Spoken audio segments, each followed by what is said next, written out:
Hey guys, thank you so much for tuning into this week's episode of the podcast. If you haven't yet, please subscribe to our YouTube channel. We're trying to grow our channel, and as we continue on with the podcast, we want to start new forms of content. We want to start posting our work here on YouTube. So if you want to see some of that and continue supporting the podcast, please subscribe. Enjoy the episode. Okay. Hello everybody, welcome back to another episode of the Exordia Creative Podcast. Well, you guys don't know this yet, but we did have last episode was a dual camera angle. And we're still in the process of editing that and figuring out how that all works. So, yeah. We're back to the single cam for now. We wanted to have a setup that can track whoever's microphone is picking up audio, so whoever's talking, you get their angle. So that's a work in progress. We may get back to doing that in future episodes, but for now, we're back to the single cam. We hope that's okay. If you're an audio listener, it doesn't matter, but there's a little background for you. Yeah. Cool. Awesome. Yeah, I think last week we did touch on a number of the events going on in the U.S. We talked about the Capitol Hill riots, and we talked about domestically the lockdown, and we were wondering if there's going to be a curfew, because at the time of recording last week's episode, we didn't get the announcement yet. We recorded early last week, so I think we'll save that kind of discussion for today. If you're interested, that episode will be out eventually, so you can check it out then. Yeah.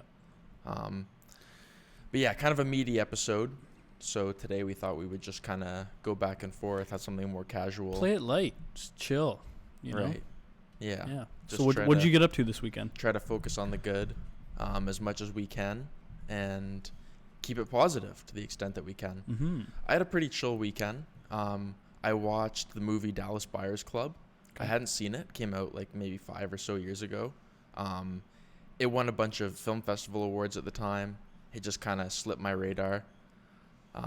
But I always had it on my to-watch list, so I finally got around to it. I rented it on YouTube, I guess I rented it. It was like $10, and I thought it was really good. It was Jared Leto, Matthew McConaughey, and it chronicles the story of this guy named Ron Woodruff, I believe, who's a real guy, who was diagnosed with HIV in, I think, Texas in the 80s, and he was apprehensive about the medication that they wanted to give him because it had a lot of bad side effects, and they were rushing it through clinical trials, which is kind of timely considering some of the vaccination stuff that's being rushed through clinical trials right now. Mm-hmm. So anyway, this guy went down to Mexico to find like an alternative holistic treatment to HIV.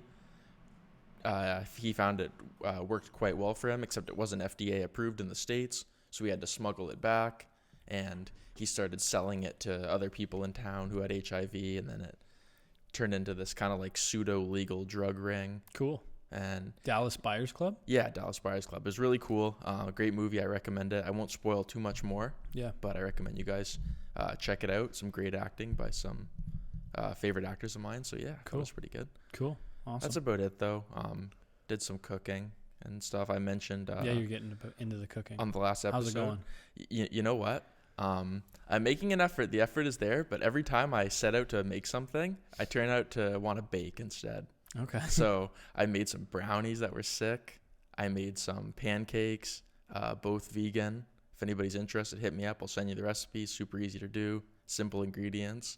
Yeah, I just find like when I'm in the kitchen, if I'm going to put the effort in, I'd rather just make some nice desserts and stuff, because that's one thing you can't get. Like, you know, there are decent vegan takeout options, but when it comes to desserts and stuff, there's really nothing, at least in Chatham.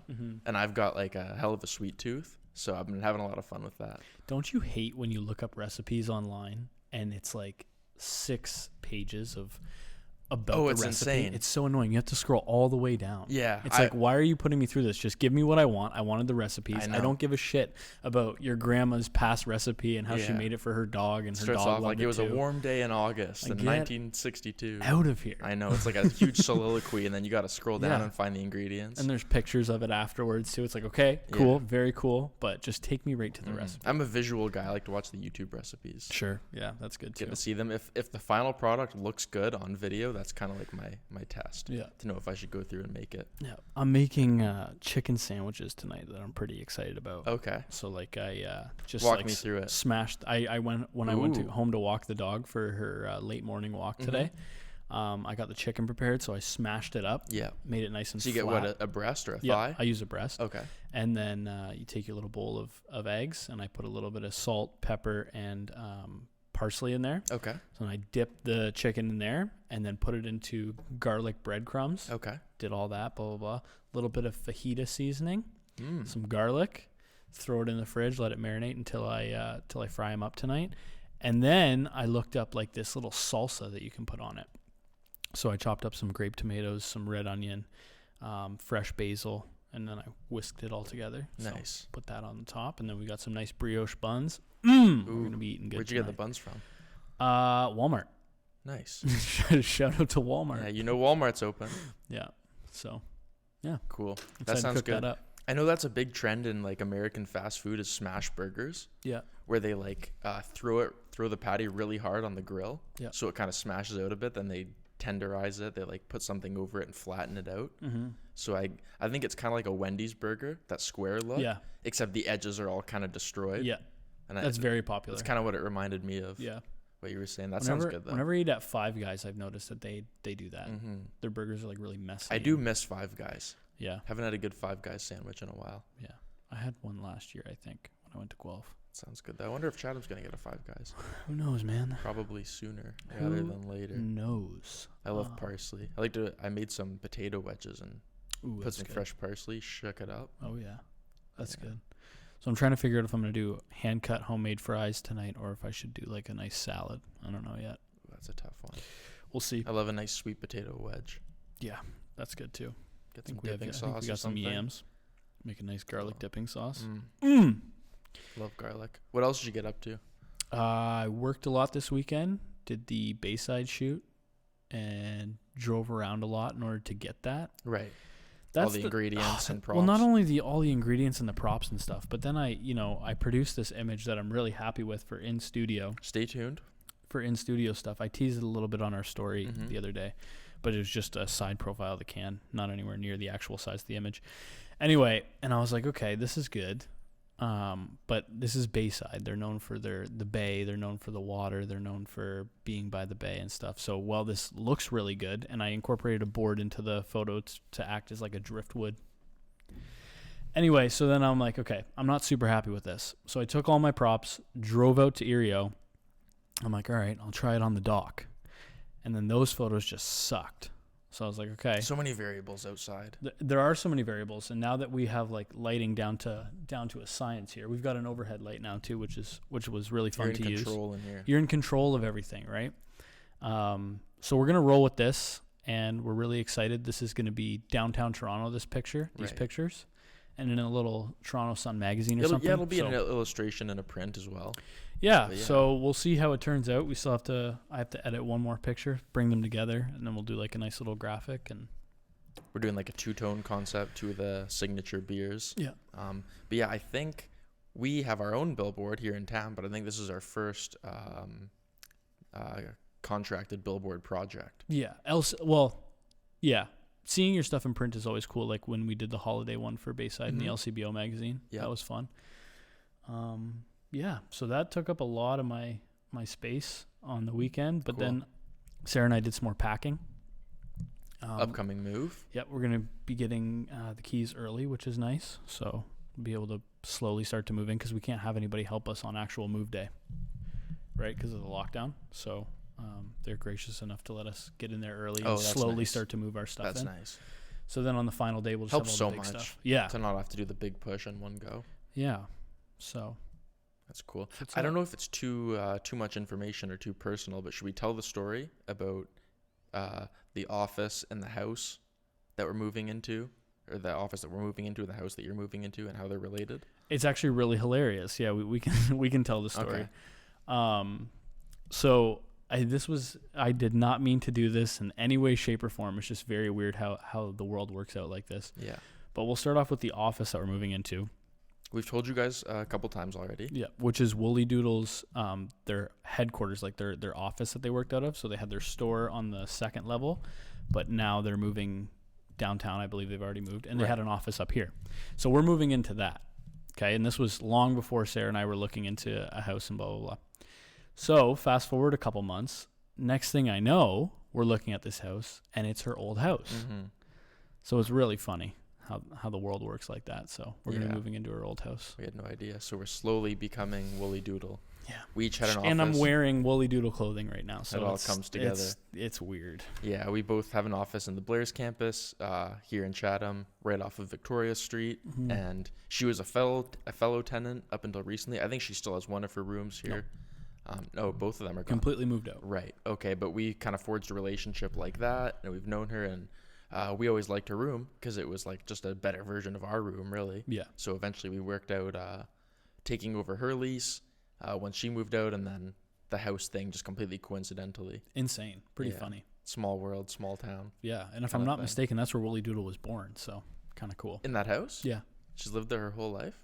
No. She's married. She's got two kids. Oh, now. the brand. The brand.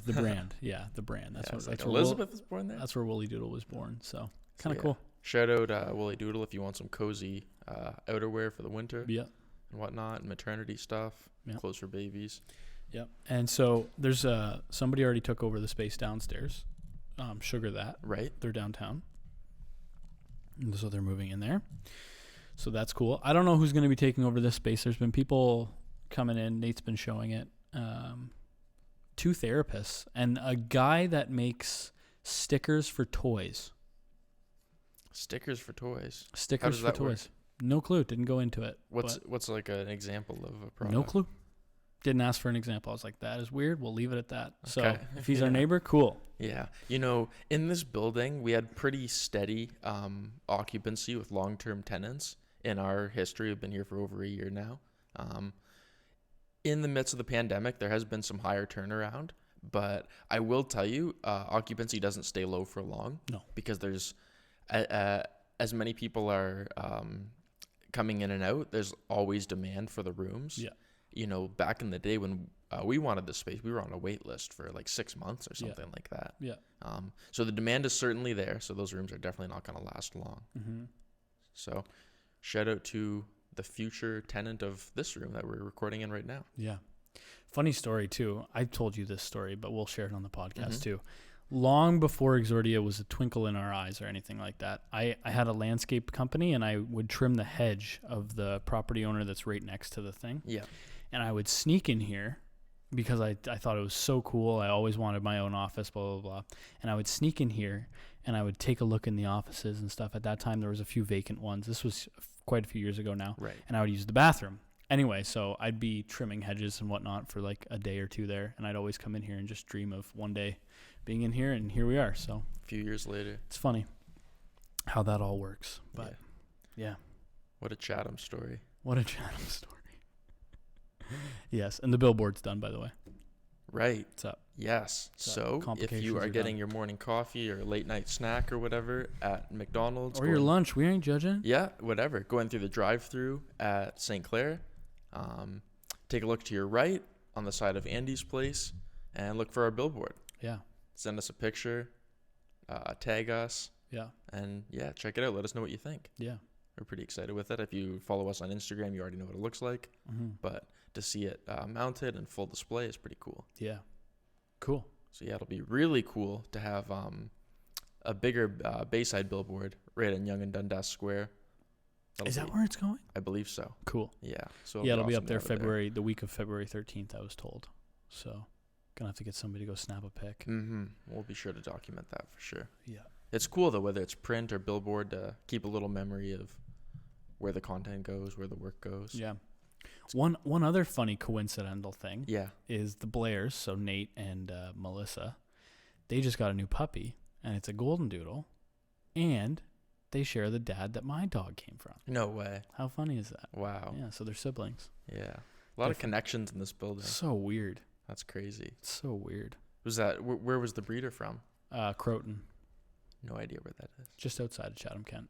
Oh, okay, it's like so a not 40-minute drive. So it's kind of plausible they'd get the same one. Yeah. That's cool. They've got a pretty big operation there, so. A lot of doodles. A lot of doodles. They also do golden retrievers. And a few other breeds, I believe. So, yeah, they share the same dad. Their dads were poodles. Did you ever want to get a golden retriever? I love golden retrievers. Me too. I love them. I hate dog hair. That's like my main reason why, because I love golden retrievers. I do, but I hate picking up dog hair. And They so shed more? Stella doesn't shed at Right. all, which just means you have to take her to the groomer more often. But I would rather have that over a shedding dog. Maybe one day I would get but not right now. I don't want to pick up dog hair all the time. I'm the same way. So golden doodles are nice, low maintenance in terms of hair. Yeah. Small world. Yeah. I was talking to Jason over FaceTime. He's our friend. He lives in Guelph. And we were talking about dog dad stuff because we're both dog dads. Yep. And Jason's got a wiener dog, which is awesome. Yeah, she's so sweet. Her name's Heidi. And we were talking about it, and he's like, it's actually been really weird because they got Heidi in the midst of the lockdown. Right. And so he's like, my dog will bark at any other dog, whether we're out for a walk or whatever, because she's not socialized. Isn't that interesting? I didn't even think about that. Yeah. The dog's never hung around other dogs. It doesn't know, like...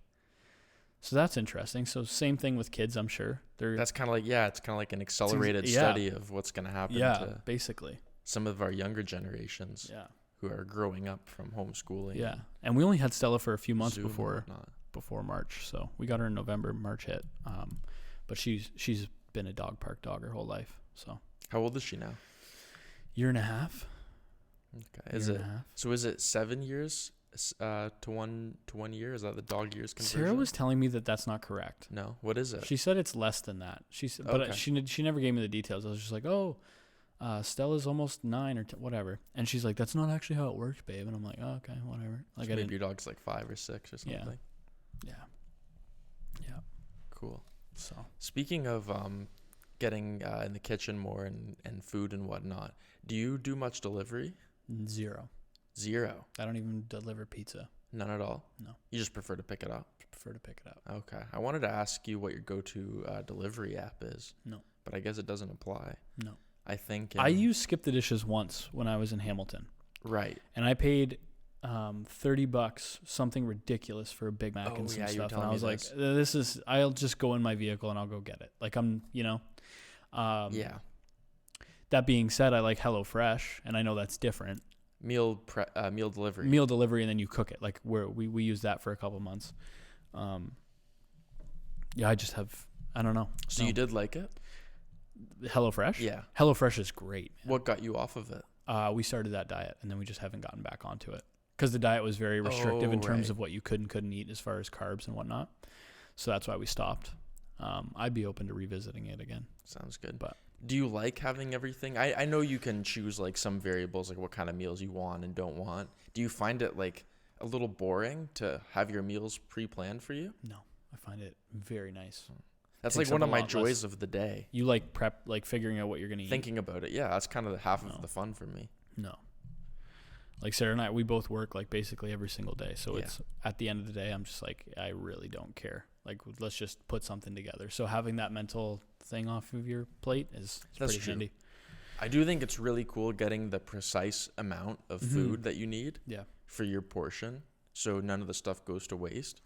A lot of plastic waste though. Oh, the packaging isn't so great. Everything is plastic. It's brutal, but yeah, it's kind of like, I don't know, food waste or plastic waste. Not that you have to pick one. No. But I think like you have to be really inventive in the kitchen to be able to buy like a bulk amount of something and then use it in a dish, but then figure out how you're going to use the rest of it. Exactly. And then kind of like creatively coordinate everything to make sure you don't waste stuff. Yeah. Because sometimes like I'll be making a recipe and I'll think, I would love this certain ingredient, but I can't think of anything else I'd want to eat it with. Yeah. And it's like, do I eat the same thing all week? Yeah. You know what I mean? So you miss out on like those niche, cool ingredients that like take the dish from an 8 out of 10 to a 10 out of 10 just because it's so inconvenient. You're not going to eat the rest of it. Yeah. So I like the idea of just kind of honing in on exactly what you need. Do you go fresh vegetables or frozen? Pretty much exclusively fresh. Yeah. Not that I have anything against frozen vegetables. I think actually it's probably an easy argument to make that that fresh is the way, and there's some kind of superiority complex about people who don't eat frozen for whatever reason, because it's cheaper and easier. But first of all, if that's what's in your budget, then it's still a great source of fruits and vegetables to eat frozen. And also there are different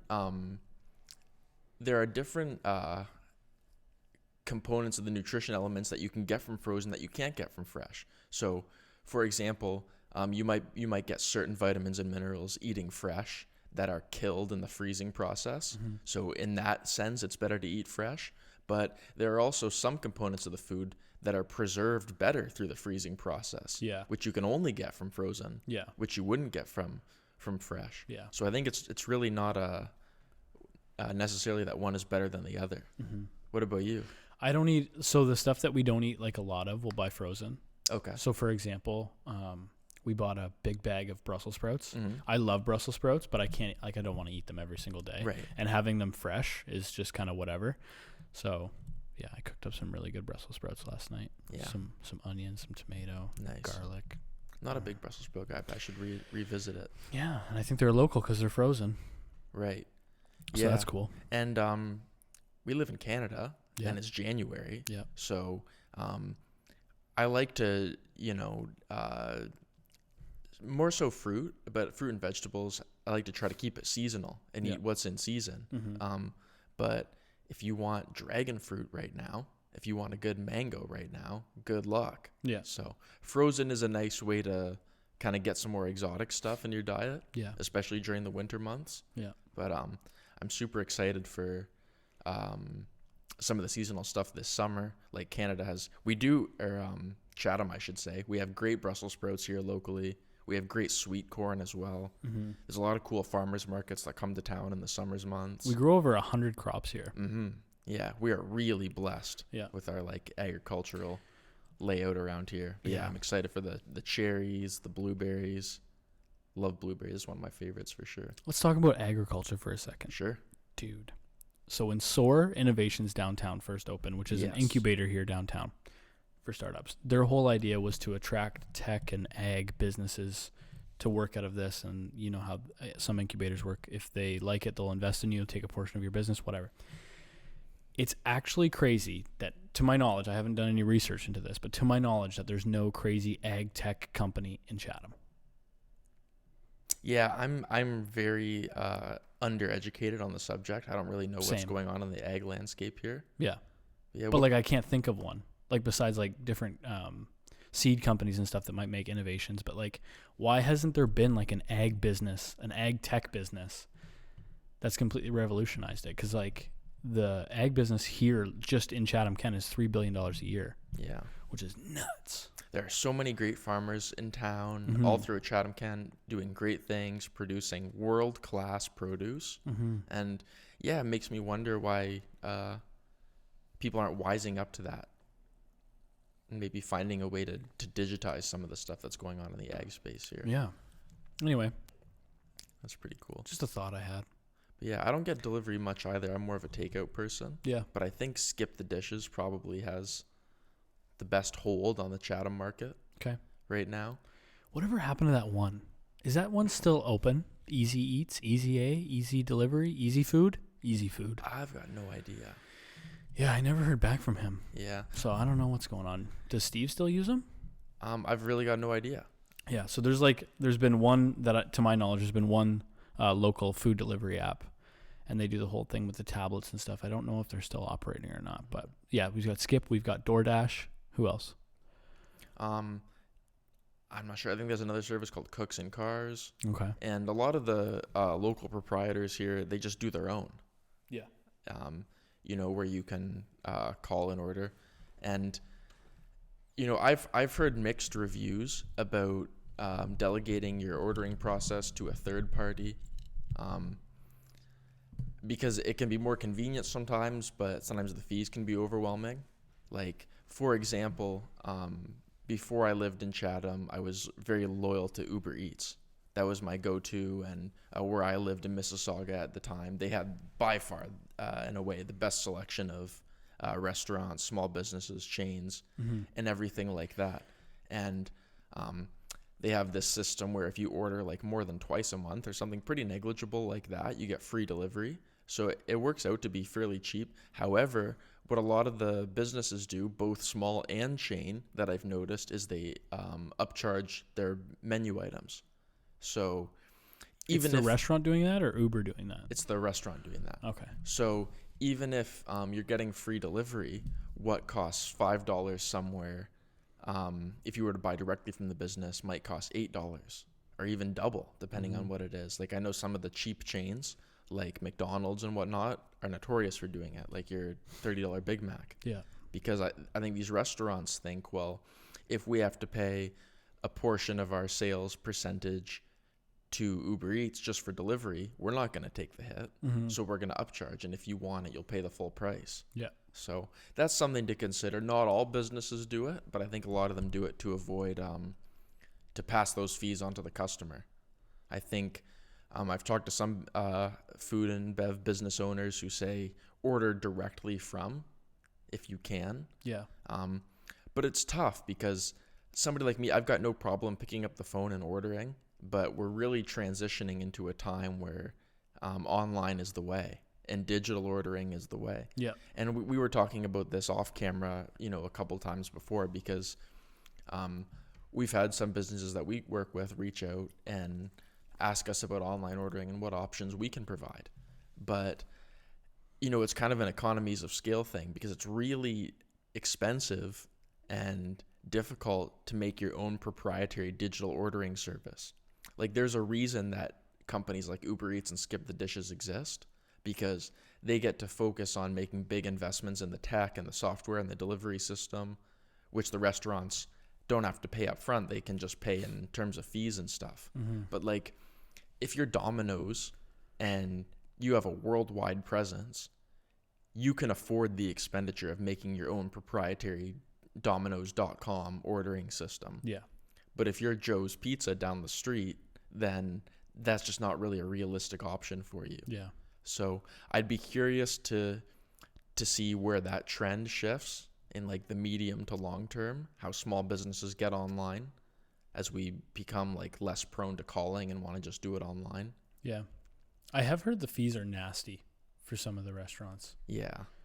Yeah, it makes sense why they want to pass it on to the customers. Yeah, I get it. But there's got to be a better way that everybody wins. I know, I agree. And we were talking just before the podcast. I was saying whoever finds a way to make it really easy to develop a mobile app is going to be a billionaire. Yeah. And I think if we were able to give that technology to the masses, that'd be a really good play for restaurants and small businesses to help them. Just like every business has an Instagram account, every business could have an app. Yeah, exactly. Yeah. I think an interesting trend is how, not just in social media, but in like personal technology in general, we're being groomed to be better creators. And we're making the average person pretty well versed in like the art of content creation. Like for example, Instagram introduced photo editing to the masses in a way that we didn't see at that scale before. Yeah. Like for example, if you're interested in it and you like the creative component of editing photos, sure, you could have done it decades before Instagram. But Instagram is the first it was the first platform that really made the option like a prerequisite to even posting. Like anybody who posts any picture on Instagram, you're able to choose between filters. And that's a basic level, like a simple photo filter. Yeah. But that's something that we've given, over 1 billion people the option to do that.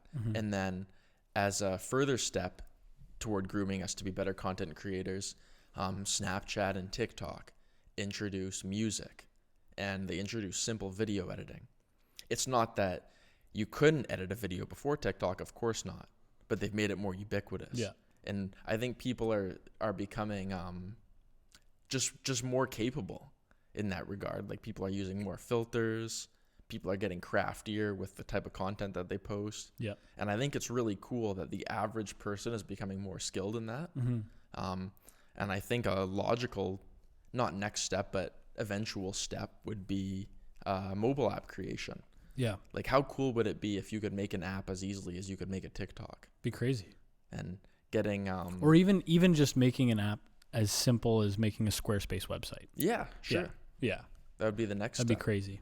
Right, and that's another fantastic example is these intermediaries like Squarespace and Wix were built off the back of the WordPresses. Yeah. But before WordPress, which was an early web editor, if you didn't know HTML and CSS, You were out of, yeah. you weren't making a website, right? And that's just for something very simple. Yeah. So I think it's cool how that technology is moving toward the masses. But yeah, I mean, to develop the app is one thing, but to get the God complex app stores like Google Play Store and Apple App Store to permit your app on the store is a whole other conversation. 100%. Which we got into last week about Yeah. some of the censorship and whatnot that's going on in the internet. And like we said too, that audio version of that podcast is out. Still working on the video portion. So for those of you that are listening, you already know that. Yeah. For those of you that are on YouTube, I don't know if we're still rolling, but yeah, that's where it's at. Yeah, pretty divisive stuff that we got into last week. I don't condone the way that Donald Trump uses the platform. I know he's violated various policies over the course of his presidency, and his violations probably predate his presidency by quite a bit. Yeah. But I do think it's a very dangerous and slippery slope to start handpicking who can and can't use your platform. For sure. And what's even worse is what happened to Parler. Yeah. The other social media app that was kind of overnight blacklisted by not only various social media or not only various app stores, but also by Amazon Web Services, the hosting platform itself. Yeah. So imagine being, number one app to completely blacklisted by the internet in 24 hours. Yeah. That's crazy. Have you heard of Clubhouse? The name sounds familiar, but I don't know what it is. Okay. So basically it's like an audio first social media network. And so you can just jump into rooms, like different rooms. Okay. And you can just hear people talk about different topics. The interesting thing is that you can't just sign up for an account and you're in. You have to provide your phone number and then what username you want, and they'll let you know when you're in.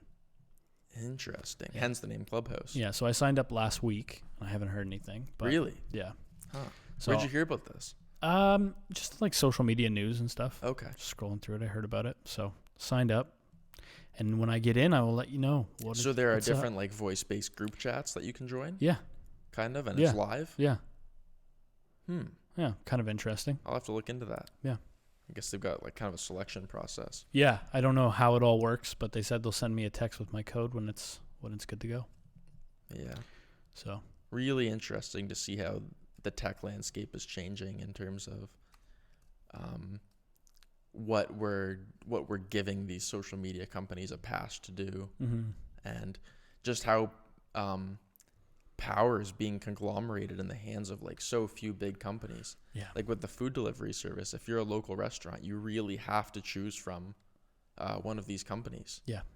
And like for example, I don't think we have DoorDash in Canada.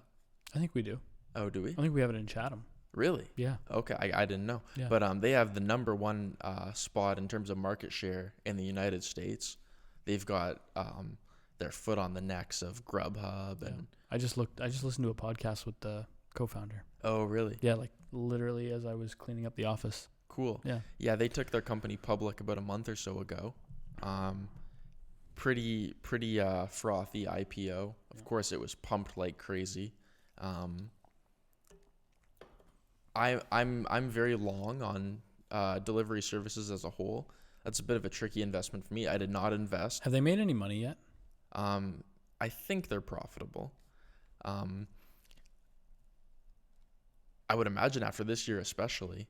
But yeah, I probably wouldn't recommend investing in any company right in the early weeks or months after the IPO, just because it's usually so artificially inflated on the first day.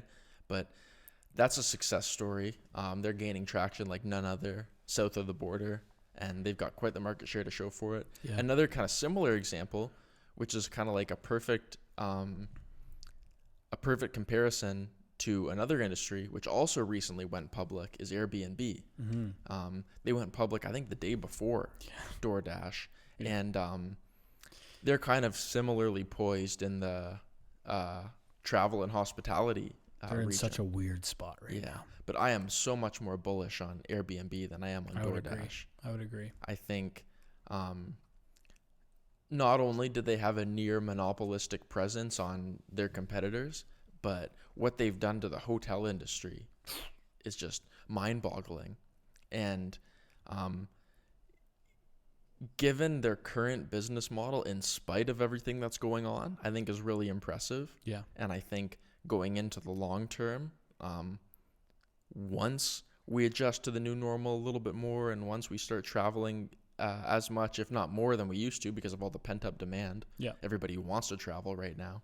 I think that's going to be a really important investment play, but also just a shift in the industry away from